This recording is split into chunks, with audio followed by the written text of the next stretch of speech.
आज इस कानून से बहुत सारे लोगों को समस्या भी है, बहुत सारे लोगों को फायदा भी है। तो देखें, पापा का जो प्रॉपर्टी है उसमें यहाँ पर बेटी का जो हक की बात अगर करेंगे तो इसमें बहुत सारे लोगों को फायदा, जिनको हक मिलेगा उनको फायदा, जिनको हक नहीं मिलेगा उनको नुकसान है। तो आखिर ये अधिकार जो है ये प्राप्त कैसे किया जाता है और इस अधिकार को आप प्राप्त कैसे करेंगे और इसका जो हक त्याग है वो त्याग आप कैसे करेंगे। अब देखें, यहाँ पर पिता जो है वो बैठे हुए हैं।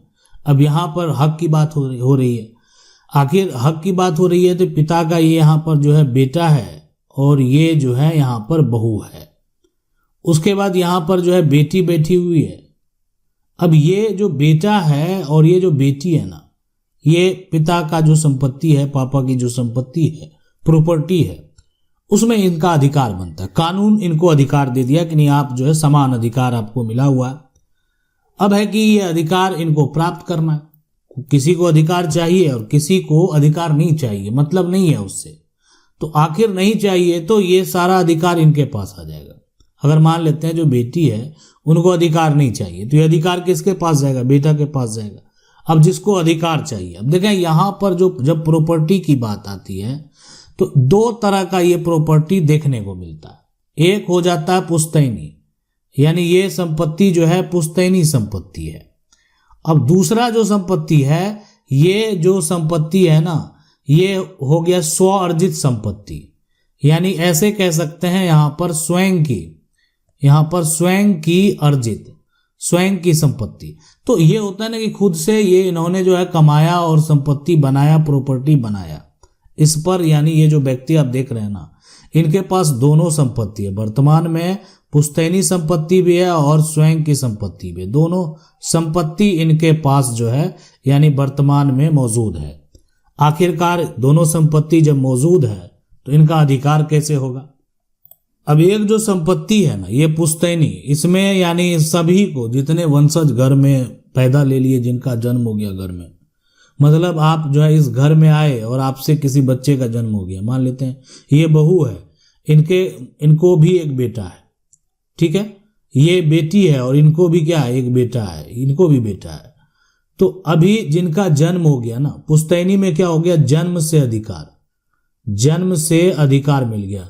अब आप कहेंगे जन्म से अधिकार किसको मिला? ये तो बड़ा सवाल है ना। जन्म से अधिकार मिला इस बेटा को, जन्म से अधिकार मिला इस बेटा को, जन्म से अधिकार जो मिला इस बेटी को, जन्म से अधिकार इस बेटा को नहीं मिला, इनको नहीं मिला। इसलिए कि ये जो है ना, इस बेटी का जो है, इसको तो जन्म से अधिकार है, इसको नहीं है, ये तो दूसरे घर का जो है हकदार हो गया। अब यहाँ पर थोड़ी संपत्ति ले गए, तो बेटी है, उनका बेटा है, तो उनका अधिकार खत्म हो गया। अब दूसरा जो संपत्ति हो गया वो हो गया स्वयं की संपत्ति। अब ये जो व्यक्ति है ना, ये इनका कमाया हुआ संपत्ति है, ये खुद से कमाए हैं और ये खुद से बनाए, मतलब इसमें जो है किसी का कोई भी अधिकार नहीं है। अगर बात करेंगे अधिकार का तो कोई ऐसा नहीं कह सकता कि मेरा अधिकार है, किसी का अधिकार नहीं होगा। अधिकार सिर्फ किनका होगा? तो अधिकार सिर्फ इन्हीं का होगा, इनका अधिकार है। बाकी जो इतने लोग हैं ना, इनका किसी प्रकार से कोई दावेदारी नहीं चलने वाली है। तो आखिरकार जो पिता की संपत्ति है, जो पापा की संपत्ति है, प्रॉपर्टी है, उसमें जो बेटी का अधिकार होगा वो अपना अधिकार प्राप्त कैसे करेंगे? क्या प्रक्रिया है उसके लिए कि हम अपना हक ले सकते हैं, हम अपना दावा कर सकते हैं, हम अपना जो संपत्ति है वो प्राप्त कर सकते हैं। तो ये अधिकार प्राप्त करने से पहले ना एक यहाँ पर आता है कंडीशन की वसीयत का, यानी वसीयत के द्वारा, अब ये जीवित हैं, इनके द्वारा एक वसीयत जो है ये तैयार किया गया और ये वसीयत जो ये तैयार करेंगे, अब है कि इनके पास दो संपत्ति है, एक तो पुश्तैनी है, पुश्तैनी, एक स्वयं की अर्जित। इनके लिए पुश्तैनी संपत्ति ये हुआ कि ये भी अपने दादा परदादा से ये संपत्ति, पिता से ये संपत्ति जो है प्राप्त किए हैं, और ये जो वसीयत तैयार ये कर रहे हैं ना, ये वसीयत में हो सकता है कि अपनी पत्नी के नाम से कर दे, ये वसीयत कर दे अपने बेटा के नाम से। तब इसमें क्या कंडीशन उत्पन्न हो गया कि ये जो वसीयत करेंगे ना, ये स्वयं की जो संपत्ति है उसका वसीयत कर सकते हैं, जो पुश्तैनी संपत्ति है उसका वसीयत नहीं कर सकते, ये नहीं होगा। पुश्तैनी संपत्ति का वसीयत करने का अधिकार उनको नहीं है। स्वयं की संपत्ति को वो वसीयत कर सकते हैं।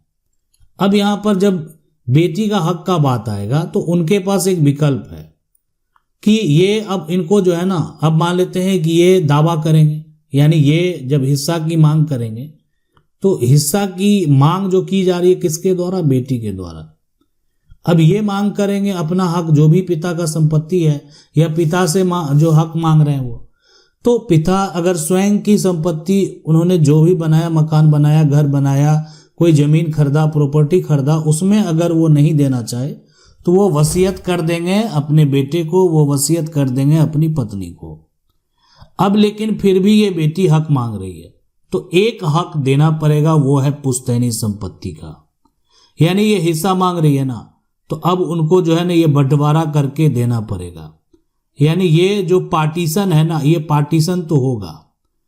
अब ये जो है यहाँ पर जो पार्टीशन होगा, तो इस पार्टीशन में आखिरकार होगा क्या, इस बात को आप समझ लें। ये जो है ना, जो इनका शेयर बनता है, हक बनता है, ये हक इनको मिलेगा, इसलिए कि ये जो बेटी है ना, ये परिवार की उत्तराधिकारी है, परिवार के वंशज हैं और इनको भी जन्म से अधिकार दे दिया गया। ये कब दिया गया? 2000 यानी 5 के बाद, यानी 2005 के बाद जो है ये नियम कानून लग गया कि इनको जन्म से अधिकार है और इनको जितना भी यहाँ पर बेटा का हक होगा, कानून जो है बेटी को भी उतना ही हक यहाँ पर दे दिया कि दोनों जो है बराबर है। कौन सा संपत्ति के लिए? पुश्तैनी संपत्ति के लिए। अब स्वयं की जो संपत्ति है, अर्जित संपत्ति है, तो ये वसीयत करेंगे, या मान लेते हैं वसीयत इन्होंने किया, तब तो ठीक है। लेकिन अगर जो है ये जो वसीयत की बात है, ये वसीयत हुआ ही नहीं, यानी कोई वसीयत नहीं लिखा गया है, पिता के द्वारा कोई वसीयत नहीं लिखा गया, और कुछ समय बाद अगर जो पिता है उनकी अगर मृत्यु हो जाती है, तो अब ये हो गया कि अब तो है नहीं, ये वसीयत हुआ नहीं, तो ये जो पुश्तैनी संपत्ति है और स्वयं की संपत्ति है, इसमें यानी बेटा और ये जो बेटी है ना, दोनों की दावेदारी होगी। यानी ये बेटी भी दावा कर सकती है और ये स्वयं की संपत्ति है तो ये यानी इस पर यानी इनका भी दावा होगा और इनका भी दावा होगा। ये दोनों के केस में दोनों का दावा होगा। तो इसलिए यहाँ पर अधिकार समान हो गया। पुश्तैनी और ये स्वयं की संपत्ति अब सिर्फ हो गया पापा का संपत्ति है। जितना भी संपत्ति है पापा ने किसी को दिया नहीं, किसी को ट्रांसफर किया नहीं। जितना भी संपत्ति है उस पर क्या होगा? समान अधिकार होगा। और ये अधिकार ये सुप्रीम कोर्ट का भी आदेश है, सुप्रीम कोर्ट का एक फैसला है। और सबसे पॉपुलर जो फैसला आपको देखने को मिलेगा, जजमेंट जो देखने को मिलेगा, यानी उसमें जो है साफ साफ आपको देखने को मिलेगा, ये है यहाँ पर विनीता शर्मा का, विनीता शर्मा का जजमेंट है। ये जजमेंट की पूरी स्टोरी भी हम बताए हुए हैं। वर्सेस यहाँ पर है राकेश शर्मा, विनीता शर्मा वर्सेस जो है ना राकेश शर्मा। अब ये जो जजमेंट है इसमें साफ साफ कहा गया कि पिता जीवित हो, पिता की मृत्यु बहुत पहले हो गई हो, बेटी अगर अपना हक मांग रही है, हिस्सा मांग रही है पिता के संपत्ति में, तो उसका शेयर और हक कभी खत्म नहीं होता है, कभी खत्म नहीं हो सकता है, कभी भी वो दावा कर सकती है। अब ये डायग्राम से भी आप समझ सकते हैं कि अगर घर का जो मुख्य यहाँ पर है ना कि मौत बिना वसीयत लिखे हो जाए तो प्रॉपर्टी का क्या होगा। तो उत्तराधिकारी जो कानून है यानी ये कहता है कि समान अधिकार होगा, और समान यहाँ पर अधिकार होगा तो समान अधिकार लेने वाला कौन कौन है? समान अधिकार लेने वाला है कौन? यानी अगर पिता के नाम संपत्ति है तो एक हो गए यहाँ पर जो पिता, और इनका है यहाँ पर जो है बेटा है ना, इनकी हो गई यहाँ पर बेटी हो गई, इनकी हो गई कौन? माँ। तो ये जो है ना ये हो गया इनका एक यहाँ पर पत्नी। तो ये सभी का अधिकार है। तो पत्नी हो गए, बच्चे में से बेटा बेटी, बच्चों में सारा कुछ आ गया, माँ। ये सब जो है ना पत्नी बच्चे और माँ क्लास 1 के बराबर बटेगी, यानी बराबर के हकदार हैं। एक बेटा पूरी प्रॉपर्टी नहीं हड़प सकता। अगर कोई यहाँ पर ये दावा करता है कि हम ये पूरी संपत्ति ले लेंगे और अपने नाम करा लेंगे। कोई अपने नाम से जमीन की मान लेते हैं जमाबंदी कायम करा लिया, कोई अपने नाम से जमीन का अगर यहाँ पर जो है म्यूटेशन करवा लिया, तो उससे वो संपत्ति प्राप्त नहीं कर सकता। म्यूटेशन कराने के लिए इन सभी की सहमति की भी जरूरत होगी। अगर ये सब असहमत हैं तो ये म्यूटेशन भी फर्जी होगा। यानी दस्तावेज पर इन सभी के सिग्नेचर भी यहाँ पर मौजूद होने चाहिए, तभी ये म्यूटेशन जो है वो सही माना जाएगा। अन्यथा दावेदार जो है वो कभी भी दावा कर सकता है। अब ये क्लास 1 के जो उत्तराधिकारी हैं, ये एक मान लेते हैं जो व्यक्ति के नाम संपत्ति था वो तो अब इस दुनिया में है नहीं, ये है नहीं। तब इनका जो भी प्रॉपर्टी है, अब इनके जो उत्तराधिकारी हैं बेटा है बेटी हैं, और क्लास 1 के जो उत्तराधिकारी हैं यानी वो हैं, अगर मान लेते हैं माँ मौजूद है तो माँ को भी शेयर मिलेगा, पत्नी मौजूद है पत्नी को भी शेयर मिलेगा। तो ये सभी क्लास 1 के क्या है उत्तराधिकारी हैं, सभी का बराबर का हक होगा संपत्ति में, ये आप समझ लें। अब है कि क्लास 1 का उत्तराधिकारी मान लेते हैं नहीं है, अब क्लास 1 का एक ही उत्तराधिकारी है, ये भी तो हो सकता है सिर्फ बेटा ही है, सिर्फ बेटी ही है। तो अगर एक है कोई भी मौजूद हो, पहला हक उसी का है, पहला हक उसी का होगा। क्लास 1 के उत्तराधिकारी में अगर कोई भी नहीं है, सबसे बड़ा बात होता है ना कोई भी नहीं, तो फिर ये क्या होगा कि क्लास 2 के जो उत्तराधिकारी, अब आगे कौन होगा, जो व्यक्ति है उसका भाई होगा, जो व्यक्ति है उसके भाई की पत्नी होगी, भाई का बेटा होगा, तो ये सभी जो चले जाएंगे क्लास 2 के उत्तराधिकारी में। तो फिर आगे जितने क्लास 2 के भी नहीं हैं तो क्लास 3 के जो उत्तराधिकारी हैं वो उत्तराधिकारी कहलाएंगे, उनको संपत्ति जो है प्राप्त करना होगा। तो ये पूरा प्रोसेस है संपत्ति को प्राप्त करने का।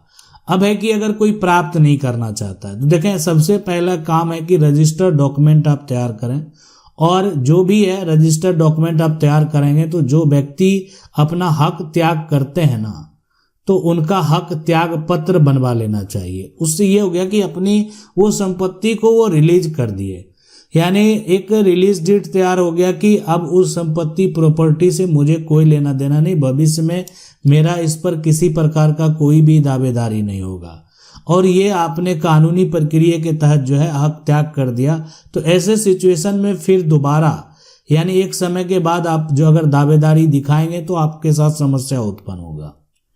तो इसलिए ये है यानी पापा की प्रॉपर्टी में आखिरकार बेटी का अधिकार, और कब अधिकार होगा कब अधिकार नहीं होगा। सुप्रीम कोर्ट का जजमेंट, सुप्रीम कोर्ट का फैसला यही कहता है कि जब भी आप अपना हक, अगर आप हक नहीं लिए हैं और आपने कभी भी कानूनी बंटवारा में सम्मिलित नहीं हुए हैं, तो जब भी आप अपना हक लेना चाहें आप कानूनी तौर पर हक के लिए दावा कर सकते हैं। अगर आपको हक मौखिक तौर पर नहीं दिया जा रहा है या हम मांगने से नहीं दिया जा रहा है तो आप जो है यानी सिविल कोर्ट में जाकर पार्टीशन सूट का केस फाइल कर सकते हैं। यानी ये पार्टीशन सूट जो होता है ये बंटवारा का केस होता है। आपने ये अपना हक का दावा आप चाहें तो टाइटल सूट का दावा भी कर सकते हैं, यानी कि ये इस पर मेरा भी अधिकार बनता है, हम भी इस प्रॉपर्टी के मालिक हैं। तो ये है पूरा प्रक्रिया। आशा करते हैं वीडियो अच्छा लगा होगा। वीडियो को लाइक जरूर कर दें। चैनल को पहली बार देख रहे हैं सब्सक्राइब करके जो बेल आइकन है उसको जरूर दबा लें। मिलते हैं अगले वीडियो में, तब तक के लिए जय हिंद।